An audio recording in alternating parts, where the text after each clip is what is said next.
Pasca jembatan Muara Lawai ambruk, Polda Sumsel ambil langkah tegas, angkutan batu bara dihentikan sementara. Pasca ambruknya jembatan Muara Lawai di Kecamatan Merapi Timur, Kabupaten Lahat, pada Minggu malam 29 Juni 2025, kepolisian dan pemerintah daerah bergerak cepat menanggapi dampak serius yang ditimbulkan, khususnya terhadap lalu lintas dan distribusi angkutan batu bara. Direktorat Lalu Lintas Polda Sumsel resmi menghentikan sementara seluruh angkutan batu bara yang melintasi jalur tersebut dan menyiapkan rekayasa lalu lintas di sejumlah titik. Dirlantas Polda Sumsel Kombes Pol Masa Sogriwo mengatakan pihaknya tengah melakukan koordinasi lintas sektoral bersama Polres, Ditlantas Polda hingga Mabes Polri guna menyiapkan langkah-langkah tindak lanjut. Kita akan terus memberikan saran dan masukan agar situasi ini bisa segera ditangani. Untuk sementara, angkutan batu bara kami tahan di kantong-kantong parkir. Fokus utama saat ini adalah rekayasa lalu lintas sambil menunggu hasil koordinasi, kata Masa, Senin 30 Juni 2025.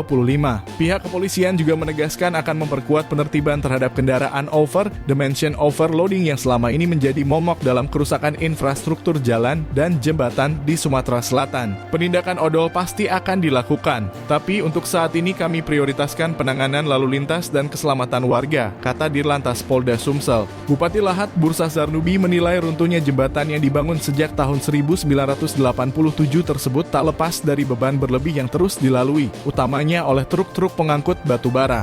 Menurutnya, struktur jembatan tua ini tidak lagi memadai untuk menahan beban hingga 160 ton. Kalau bisa diputuskan, saya pribadi ingin angkutan batu bara ini di stop dulu sambil menunggu jalan khususnya selesai dibangun. Jalan umum kita ini sudah tidak mampu menahan beban sebesar itu, tegas Bursa. Ia juga menyinggung ketentuan hukum yang melarang pengangkutan batu bara menggunakan jalan umum. Undang-undangnya jelas angkutan batu bara tidak boleh pakai jalan umum. Idealnya maksimal hanya 15 ton yang boleh melintas dan itu pun harus jaga jarak, tidak boleh menumpuk di atas jembatan, ujarnya. Bupati juga mendorong pemerintah Provinsi Sumsel untuk mengambil langkah tegas demi percepatan pembangunan jalan khusus hauling batu bara. Bantu kita selesaikan hauling itu. Kalau tidak ada hambatan, tahun depan bisa selesai, tegasnya. Kasatker PJN Wilayah 2 Sumsel, Mardalena I.F. menjelaskan bahwa jembatan kembar yang berada di sisi jembatan ambruk sebenarnya masih dalam proses finishing, terutama pengaspalan. Namun dalam kondisi darurat, jembatan tersebut kini dibuka secara terbatas dengan batas beban yang ketat. Jembatan Challenger Hamilton yang roboh seharusnya hanya menahan beban maksimal 30